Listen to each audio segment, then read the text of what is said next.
Pak kohë të dyshimta me pajisje shpërthyese janë gjetur në shtëpitë e ish-presidentit Obama dhe ish-sekretares së shtetit Clinton. Sekretari i përgjithshëm i NATO-s tha sot se Rusia ishte në shkelje të traktatit bërthamor dhe i kërkoi Moskës të vepronte në përputhje me marrëveshjen. Policia turke nis kërkimet në një pus në kopshin e konsullatës saudite në Stamboll në përpjekje për gjetjen e trupit gazetarit Jamal Khashoggi.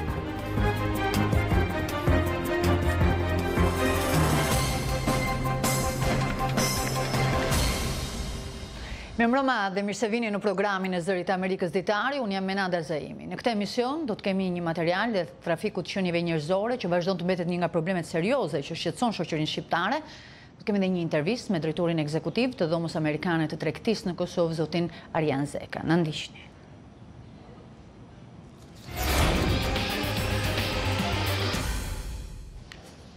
Ndërtesa Time Warner në New York është evakuar pasi në magazinën e postës të rrjetit televiziv CNN u gjet një pako e dyshim që ishte dërguar në adresë të CNN-it. Ende nuk është konfirmuar nëse paketa ishte e ngjashme me ato pakot tjera që janë dërguar në adresë të Shtëpisë së Bardhë, si dhe në banesën e ish-presidentit Obama dhe çiftit Bill dhe Hillary Clinton. Shtëpia e Bardhë dënoi tentativën për goditje me lëndë plasëse kundër ish-presidentit Barack Obama, si dhe ish-presidentit Bill Clinton dhe Hillary Clintonit. Zëdhënësia e Shtëpisë së Bardhë, Sarah Huckabee Sanders, tha përmes një deklarate sot se këto akte terroriste janë të pështira dhe çdo kush që është përgjegjës do t'jap llogari deri në maksimumin e ligjit.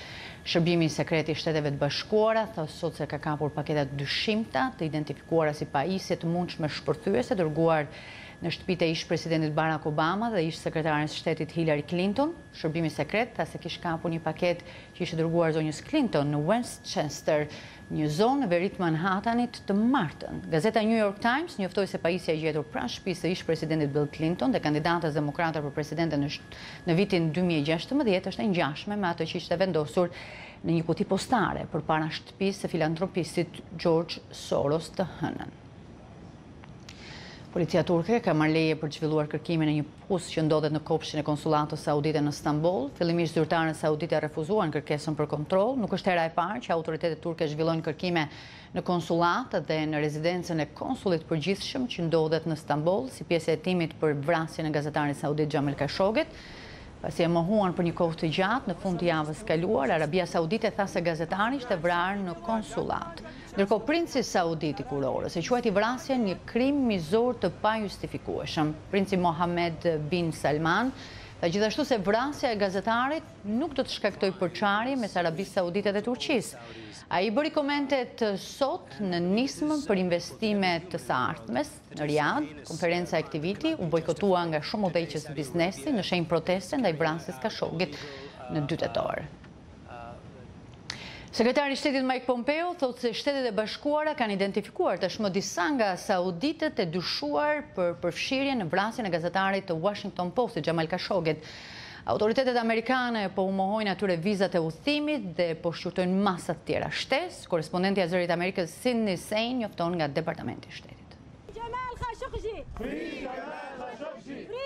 Vrasja e gazetarit saudit Jamal Khashoggi 3 javë më parë vazhdon të jetë në qendër të politikës në Washington. Presidenti Donald Trump u pyet se si mund të ndodhte diçka e tillë në konsullatën saudite në Stamboll. Qysh në fillim, ata patën një ide shumë të keqe, e cila u realizua keq. Gjithashtu mbulimi i asaj që ndodhi ishte ndër më të shëmtuarat që ka ndodhur ndonjëherë. E thënë thjesht, ishte një vepër e ulët që asgjë duhej menduar, tha presidenti Trump. Pas takimit me udhëheqësit saudit javën e kaluar, sekretari i Shtetit Mike Pompeo u tha gazetarëve se Shtetet e Bashkuara tashmë po ndërmarrin veprime bazuar në faktet që kanë deri tani. Ne kemi identifikuar të paktën disa prej individëve përgjegjës, përfshirë ata në shërbimet e inteligjencës, gjykatën mbretërore, Ministrinë e Jashtme dhe ministritë e tjera saudite, që ne dyshojmë se kanë qenë të përfshirë në vdekjen e zotit Khashoggi. Ne po ndërmarrim veprimet e duhura që përfshin anulimin e vizave, tha zoti Pompeo. Presidenti turk Recep Tayyip Erdogan odhi poshtë pretendimet saudite se përgjegjës për vrasjen ishin agent të dalë jashtë kontrollit. Fajsimi i disa agentëve të inteligjencës nuk na kënaq ne as bashkësinë ndërkombëtare. Ndërgjegja e njerëzimit do të jetë e kënaqur vetëm pasi të vihet gishti tek të gjithë, nga ata që i dhanë urdhër tek ata që i zbatuan, tha zoti Erdogan. Presidenti turk nuk përmendi njoftimet për një regjistrim audio të vrasjes. Disa ekspertë thonë se zoti Erdogan mund ta përdorë informacionin që ka si mjet në avantazhin e tij. Të paktën turqit duan diçka, dhe nëse ata marrin atë që duan, nuk do të ketë kurrë as audio, as video dhe as foto të vizave, thot James Smith, ish ambasador i Shteteve të Bashkuara në Arabinë Saudite. Ekspertët e tjerë thonë se zoti Erdogan jo vetëm që dëshiron të jetë një lojtar i rëndësishëm në skenën politike globale, por po konkuron gjithashtu me Arabinë Saudite për të qenë udhëheqës i botës islamike. Arabia Saudite tradicionalisht për shkak të vendeve të shenjta që ka, është parë ose shihet si udhëheqëse e botës islame. Prandaj mund të thuhet se ka një farë konkurrence që është në sfond të asaj që po shohim, thot Kemal Kirishi, i Institutit Brookings në Washington. Megjithë protestat e tanishme në mbar botën për vrasjen, princi saudit i kurorës Mohammed bin Salman u prit ngrohtë dje në një konferencë investimesh në Riyadh, edhe pse shumë udhëheqës të biznesit dhe politikës vendosën të mos marrin pjesë. Sekretari i përgjithshëm i NATO-s, Jens Stoltenberg, tha sot se Rusia ishte në shkelje të një traktati të rëndësishëm bërthamor dhe i kërkoi Moskës të vepronte në përputhje me marrëveshjen në mënyrë transparente dhe të verifikueshme. Komentet e zotit Stoltenberg pasojnë njoftimin e presidentit Donald Trump për të tërhequr Shtetet e Bashkuara nga traktati i forcave bërthamore me rrezet shkurtër dhe të mesme veprimi për shkak të shkeljeve të Rusisë. Sekretari i përgjithshëm i NATO-s, Jens Stoltenberg, tha se shkelja e traktatit bërthamor nga Rusia nuk mund të lejohet të vazhdojë. Të gjithë aleatët janë dakord se traktati i forcave bërthamore me rreze të shkurtër dhe të mesme veprimi është i rëndësishëm dhe pikërisht për këtë arsye ne jemi kaq të shqetësuar për qëndrimin rus. Gjithashtu të gjithë aleatët natyrisht janë dakord me Shtetet e Bashkuara se Washingtoni e ka respektuar plotësisht traktatin. Sekretari i NATO-s i bëri komentet pak ditë pasi presidenti Trump njoftoi synimin e tij për të tërhequr Shtetet e Bashkuara nga traktati i forcave bërthamore me rreze të shkurtër dhe të mesme veprimi për shkak të shkeljeve të Rusisë. Të hënën presidenti Trump tha se Shtetet e Bashkuara do të fillojnë të prodhojnë armët bërthamore dhe raketat balistike që ishin të ndaluara nga traktati. Kremlini tha të martën se presidenti Trump po mban një qëndrim të rrezikshëm duke vendosur të braktisë një traktat ekzistues pa ofruar asgjë për ta zëvendësuar atë. Traktati, i cili u nënshkrua në dhjetor të vitit 1987 nga presidentet e atëhershëm Reagan dhe Gorbachev, u kërkon të dyja paleve të eliminojnë të gjitha armët bërthamore me rreze veprimi nga 500 deri në 5500 kilometra së bashku me sistemet e lëshimit. Sekretari i përgjithshëm i NATO-s, Stoltenberg, foli edhe rreth manovrave më të mëdha të NATO-s që nga përfundimi i luftës së ftohtë, të cilat do të fillojnë të njëjtën në Norvegji. Manovrat, në të cilat do të marrin pjesë të 29 aleatet e NATO-s, do të përfshin rreth 65 anije, 250 avion, 10.000 automjete dhe 50.000 ushtar, tha ai.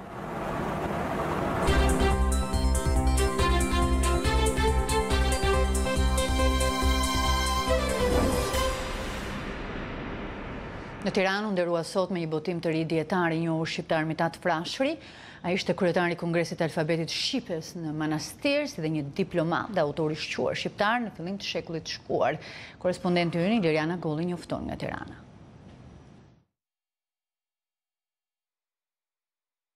Instituti i Studimeve Historike Lumo Skëndo përoroi sot vëllimin e ri të shkrimeve të gjuhëtarit dhe diplomatit të njohur shqiptar Mitat Frashëri. Vëllimi i tretë me shkrimet e tij doli në prag të festimeve të Kongresit të Manastirit që ai kryesoi, ku u vendos edhe alfabeti i gjuhës shqipe. Shqiptarëve të tillë kombyn do të jetë mirënjohës në përjetësi. Por Mitat Frashërit brezat e sotëm i detyrojnë dy fish. I detyrojnë mirënjohjen për jetën dhe veprën në shërbim të Shqipërisë perëndimore, por edhe pendimin për përpjekjen për ta dënuar dhe harruar këtë jetë edhe vepër. Në Tubin foli edhe përfaqësuesi diplomatik i Kosovës në Tiranë, Syl Lukshini, i cili vlerësoi ndihmën e rrallë të Mitat Frashërit si gjuhëtar, botues, diplomat dhe politikan për çështjen kombëtare të shqiptarëve. Stacioni i parë është Kongresi i Manastirit, ku vendoset për gjuhën dhe Mitat Frashëri ka qenë një nga protagonistët kryesor. Këtu jepet rrugtimi ose kahja e udhëtimit të kombit ton drejt perëndimit. është preludi i pavarësisë Kosovës, sepse Kongresi i Manastirit tregon se ka dojnë të shkojnë shqiptarët. Studiues të tjerë vlerësuan vëllimin e ri për botimin e prozave të Mitat Frashërit nga mosha 18 vjeçare deri në pjekurinë e një autorit 40 vjeçar. Në këtë vëllim botohen për herë të parë në vijim të prozave Hi dhe Shpuz, edhe rreth 55 proza të tjera poetike, skica dhe shënime, duke e shumëfishuar vëllimin e parë me rreth nga 15 në rreth 70 të tilla. Ato janë shkruar nga viti 1898 deri më 1923, nga pena e një autori sqimatar e letrarisht të vetëdijshëm. Studiuesja Grontufa vlerësoi stilin e veçantë të Mitat Frashit në shkrimin e kujtimeve, duke krahasuar atë me autorë të tjerë të shquar shqiptar si Faik Konica. Lloji i shkrimit memoristik të Mitat Frashit rivalizon dorë për dorë me letërsinë artistike, pa ia zbehur as pak forcën dhe rëndësinë dëshmisë autentike. Është qartësia, thjeshtësia, stili gjallë e dinamik, toskërishtja letrare e kulluar që e shquan prozën e tij në atë nivel të ngjashëm subtil të Konicës. Një kapitull me rëndësi të madhe në punën e Mitat Frashërit është edhe përkthimi i librave nga autorë të huaj që flitnin për Shqipërinë, sepse ai kushtoi mjaft rëndësi informimit qytetarëve shqiptar mbi vlerësimet pozitive a negative që i jepnin për ta udhëtar dhe studiues të huaj. Shkrimet e tij të ciklit duke kënduar një libër i karakterizon një originalitet i pa imitueshëm, më sakt i pa mundshëm për t'u imituar, sepse duke e shkapërcyer formatin recensional, autori tyre ja ka dalë pothuaj në çdo rast të ngrihet mbi temën që trajton, me një njohje sipërore të historisë politike. Mitat Frashi është një prej figurave më të njohura të kulturës dhe historisë shqiptare të shekullit të kaluar. Instituti i Studimeve Historike, që tani mban emrin e tij, po përgatit 12 vëllime të krijimtarisë së tij letrare, historike, epistolare dhe diplomatike. Për Zërin e Amerikës, Iliriana Golli, Tiranë. Këtë ditë në Shtetet e Bashkuara përqendron një grup që përfaqëson kompani prodhuese, tregtare, të shërbimit konsulencës dhe teknologjisë të dhomës amerikane të tregtisë në Kosovë. Ata udhëhiqen nga zëvendës drejtori ekzekutiv i saj, zoti Arjan Zeka. Me zotin Zeka do të bisedojmë sot, atë e kemi të ftuar në studio dhe do të bisedojmë rreth zhvillimeve më të fundit ekonomike në Kosovë, por edhe të ardhmen e investimeve private, kryesisht ato të huaja. Përshëndetje zoti Zeka dhe mirë se erdhët. Përshëndetje, mirë se u gjej. Zoti Zeka, Kosova vazhdon të renditet edhe nga raporti më i fundit i Bankës Botërore si një nga vendet me rritjen më të lartë ekonomike në rajon. Por kjo, megjithatë, nuk përkthehet si e tillë tek konsumatorët, për shembull tek vendet e reja të punës. Pse ndos kjo gjë? Atëherë, e para çfarë duhet të themi është që natyrisht Kosova prej vitit 1999 tutje ka dalë nga lufta me një ekonomi të shkatruar, pothuajse sektori prodhimtarisë ka qenë inekzistent dhe për kompanitë vendore kanë mbartur barën kryesore edhe të krijimit vendeve të punës dhe natyrisht gjenerimit të një zhvillimit të qëndrueshëm ekonomik. Është pozitive fakti që Banka Botërore na njesi 4 shtetet evropiane, të cilat vazhdimisht kanë pasur rritje pozitive ekonomike, madje edhe gjatë viteve të recesionit 2007-2008 tutje, por rritja si e tillë ka qenë mjaft e kufizuar, diku në norma 3%, 3.5%, 4.2% parashihet jetë për këtë vit, edhe natyrisht 4.5% gjatë vitit 2019 dhe 2020, gjithnjë po i referohem parashikimeve të Bankës Botërore me një rrezik të ndikimeve negative ose zhvillimeve negative, qoftë në aspektin e brendshëm, qoftë në aspektin e jashtëm. Në aspektin e brendshëm, ajo çfarë qeveria vendit ka bërë kohëve të fundit, edhe jo vetëm kjo qeveri, por edhe qeveria paraprake, është një vëmendje më e madhe për politikat sociale. Dhe kemi pas një rritje të skemave të ndryshme pensionale, cilat kanë marrë fondet konsiderueshme nga buxheti i vendit, duke rrezikuar kështu që një pjesë e buxhetit shpenzohet për investime kapitale, dhe kjo rrezikon që pastaj sektorin privat ta lë pa mjete financiare. Dhe kjo mund të ngulfas pastaj rritjet ose prospektet zhvillimore të sektorit privat. Në aspektin e jashtëm, ndikimet pozitive mund të jenë nga një krizë e mundshme globale, e cila nga ekspertët po po përflitet gjithnjëherë më tepër. Zoti Zeka, pikërisht mbetemi tek raporti i Bankës Botërore, ndërsa e thekson rritjen e investimeve publike, Banka Botërore nga ana tjetër thotë se kanë mbetur në vend investimet në sektorin privat, investimet e huaja. Pse ndodh kjo gjë? Vendi ka dështuar që të promovojë sa duhet mundësitë për investime para investitorëve të jashtëm, pavarësisht që vazhdimisht kemi pas përmirësim në aspektin e mjedisit për të bërë biznes. Sërish këtu Banka Botërore në raportin e saj Doing Business, në raportin që matë lehtësinë të bërit biznes o anë mbanë botës, e rendit Kosovën si njëra ndër 4 shtetet më reformatore brenda Evropës, edhe brenda në top 10 e shteteve anë mbanë botës cilat kanë bërë reformë të konsiderueshme në aspektin e të bërit biznes, por që kjo nuk është përkthyer në rritje të investimeve të huaja direkte, dhe ne në modën ekonomike amerikane besojmë që faji për këtë është mos promovimi i duhur i mundësive për investime. Në anën tjetër ka një perceptim të lartë për prani të korrupsionit, jo domosdoshmërisht për prani të tillë, por megjithatë perceptimi si i tillë ka ndikim tek investitorët potencial, edhe është një frenues që ata të marrin vendime për investime në Kosovë. Pra ju thoni që situata rreth korrupsionit është më shumë perceptim se sa është realisht? Në secilin raport i cili matë perceptimin e korrupsionit në Kosovë, pyetja pasuese që u bëhet njerëzve të cilët përfshihen në këto anketa është nëse ata ndonjëherë janë përballur me korrupsion, me mitomarrje, mitodhënie ose ndonjë formë tjetër të korrupsionit, edhe përgjigjja që japin bizneset ose qytetarët është që jo, ata personalisht nuk janë përballur me korrupsionin, por kanë dëgjuar prej kanaleve të tjera. Ngjashëm edhe në raport, në studim cilin e ka kryer Oda Ekonomike Amerikane për korrupsionin, perceptimi për korrupsionin është goxha e lartë. Në pyetjen tjetër, përgjigjja është diku më pak se 15% e tyre që realisht janë përballur ndonjëherë me korrupsion.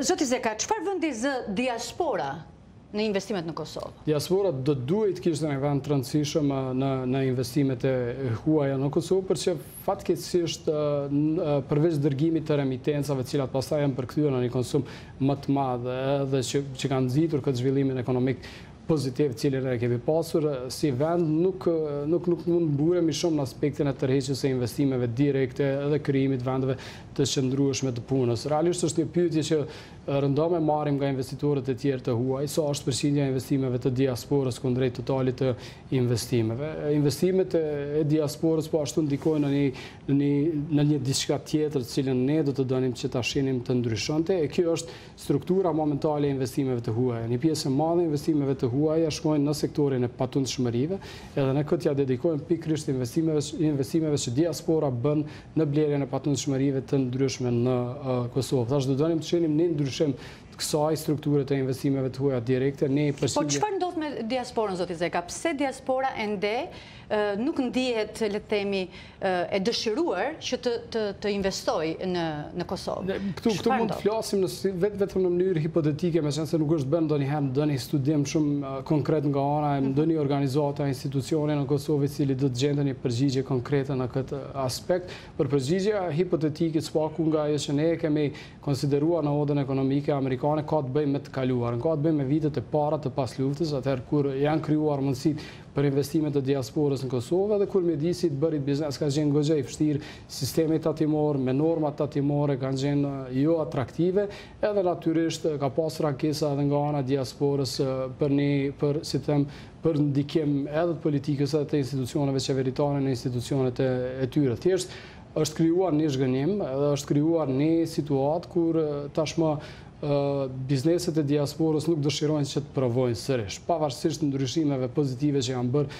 terren, pavarësisht që tashmë ka edhe rrjetet të bizneseve shqiptare të diasporës që operojnë në 20 e ca shtete anë mbanë botës, 4 prej tyre vetëm në Shtetet e Bashkuara të Amerikës, në Detroit, në Chicago, në Dallas, Texas edhe në New York, të cilat mbledhin biznese shqiptare të diasporës edhe të cilat mund pastaj të kanalizojnë investimet e diasporës shqiptare në Kosovë edhe në Shqipëri. Zoti Zeka, më mbetet gjë tjetër veçse t'ju falenderoj për këtë intervistë në studio dhe shpresoj që situata dhe investimeve tuaja të ndryshojnë. Faleminderit shumë për mundësinë. Trafikimi i qenieve njerëzore mbetet një nga problemet serioze që shqetëson shoqërinë shqiptare. Këtë shqetësim janë përgjigjur sot një numër i madh të rinj nga Shkodra, Malësia e Madhe dhe Puka, të cilët marshuan në rrugët e qytetit të Shkodrës në një përpjekje për të rritur ndërgjegjësimin e komunitetit dhe strukturave shtetërore për masa më të forta kundër trafikimit të qenieve njerëzore, sidomos fëmijëve. Autoritetet vendore pohojnë se edhe këtë vit janë raportuar raste të trafikimit të vajzave, njofton kështu korrespondenti ynë Plum Sula. Të rinj dhe në zonës nga Shkodra, Puka dhe Malësia e Madhe ju bashkuan sot fushatës ndërgjegjësuese kundër trafikimit të qenieve njerëzore. Me pllakate në duar, ato marshuan përgjatë rrugës qendrore të qytetit të Shkodrës për të ndaluar më pas përpara ndërtesës së prefekturës në një nga mjediset të cilës ekspozuan disa dhjetra punime të tyre që përcjellin mesazhin e nevojës për më shumë vëmendje nga ana strukturave shtetërore dhe vetë shoqërisë civile për mbrojtjen e fëmijëve nga trafikimi. Selma, një nxënëse e shkollës Ndremjeda, thotë se e njeh fenomenin dhe e di sa i rëndë është ai për çdo familje. Kam një të afërm të tillë, edhe e di se çfarë do të thonë ky trafikim. Unë kam dashur me shkruaj përmes saj sepse çdo karakter i njeriu, çdo njeri ka vlerë, çdo njeri ka drejtat e tij edhe nuk duhet me u cënuar. Janë rreth 110 punime të thjeshta me temën e antitrafikimit që shprehin mendimet dhe mesazhet e vetë nxënësve për fenomenin e trafikimit. Vetë jam fëmijë. Po, unë duhet me pas siguri kur dal lagjet teme për me lujt. Kur shkoj një aktivitet, që çfarë është e mujtur këtë kohë që jena ne sot. Edhe mendoj se është një temë shumë që duhet mu diskutuar, duhet mu vu vëmendje prej tonëve. Kanë lexuar edhe në për shkolla shumë që shumë fëmijë edhe janë abuzuar, edhe janë trafikuar, edhe unë mendoj se do të më çuzon. Sa është një prej plagëve më të mëdha të shoqërisë tonë, edhe është diçka që duhet më zhduk sa më shpejt për me pas një shoqëri të çmençme. Unë nuk kam dëgjuar për raste trafikimi, ama nëse do ta kisha dëgjuar një të tillë, do të shkoja në shoqat të antitrafikimi ose në polici që ta denoncoja. Sipas specialistës së shërbimit psikosocial pranë drejtorisë rajonale të arsimit në Shkodër, Suela Domnorit, po vërehet fenomeni i paksimit të numrit të nxënësve, shkaqet e cilit duhen analizuar me kujdes pasi mes tyre mund të ketë raste të dyshimta trafikimi. Në fakt ne nuk kemi statistika të sakta të cilat rakordojnë apo konfirmojnë për fenomenin e trafikimit. Ne njohim vetëm braktisje në shkollës për të cilën e gjithmonë është në fokus të punës mësuesve dhe psikologut të shkollës. Sipas Ndue Mollës, që mbulon sektorin e monitorimit të rasteve të trafikimit të personave pranë prefekturës së Shkodrës, për shkak të mentalitetit, familjet nuk i raportojnë raste të trafikimit. Raste nuk mungojnë, por thjesht mos denoncimi i shpesh herë i fenomeneve të tilla ka bën që mos të dalin në shifra ashtu siç janë. Kena pas një rast në bashkinë Shkodër edhe nëpërmes shërbimit social që një rast nuk ka pranuar të identifikohet, kështu që mahet në veshgim, mahet në observim nga institucionet përkatëse, por nuk trajtohet në përqendrat e rehabilitimit. Trafikimi i qenieve njerëzore vazhdon të jetë problem për shoqërinë shqiptare. Sipas raportit të Departamentit Amerikan të Shtetit, Shqipëria mbetet vend burimi, vend kalimtar dhe destinacioni për burrat, gratë dhe fëmijët në trafikun e seksit dhe në punën e detyruar, dhe se trafikantët përdorin premtime të rrejshme si dhe mediat sociale për rekrutimin e viktimave. Për Zërin e Amerikës, nga Shkodra, Plum Sula.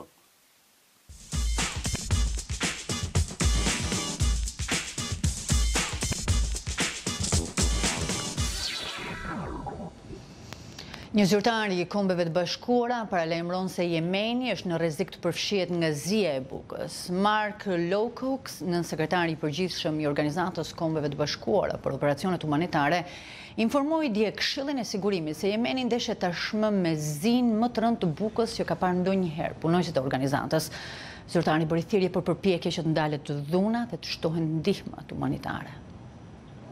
Civilët që u largohen luftimeve mes forcave qeveritare dhe kryengritësve Huti përballen tani me rrezikun e urisë masive. Fëmijët vuajnë nga keq ushqyerja dhe janë në rrezik të vdesin nga uria, kolera dhe difteria. Vajza u sëmur pa pritur, u përpoqëm të kujdesemi për të, por ajo vdiq pas 2 ditësh. Pasi e varrosëm atë, u sëmur djali, e dërguam në Sana, menduam se do të shërohej, por edhe ai vdiq. Shefi i operacioneve humanitare në OKB informoi Këshillin e Sigurimit se shumë nga vdekjet janë shkaktuar nga uria. E dim që shumë vdekje nuk raportohen, vetëm gjysma e klinikave dhe spitaleve funksionojnë dhe shumë jemenas nuk e përballojnë dot koston e rrugës për të shkuar te këto objekte. Zyrtari i lartë thotë se sipas llogaritjeve më të hershme, 130 fëmijë nën moshën 5 vjeç vdesin çdo ditë në Yemen nga uria ekstreme dhe smundjet dhe se situata po keqësohet. Sipas analizës sime, aktualisht ekziston një rrezik i qartë dhe i pranishëm që zia e bukës të përfshijë Yemenin nëpër masa shumë më të mëdha se ç'kan parë punojësit tanë që merren me luftën kundër urisë në terren. Any professional in this field has seen during their working lives. Zyrtarët e OKB-s përllogarisin se 1.8 milion fëmijë vuajnë nga mungesa akute e ushqimit në Yemen, 400.000 prej tyre në nivele të rrezikshme për jetën. Nënsekretari i përgjithshëm paralajmëron se gjithë popullata është në rrezik urie nëse vazhdojnë luftimet. Ai thotë se ndihmat ushqimore nuk mjaftojnë për të ushqyer 29 milion jemenas. Në garën për postin e guvernatorit të Georgias mes demokrates Stacey Abrams dhe republikanit Brian Kemp, çështja e shtypjes votës është në qendër të vëmendjes, ndërsa vendi ndjek fushatën që po bëhet gjithnjë edhe më ashpër. Korrespondentja Deborah Bloom njofton nga Atlanta.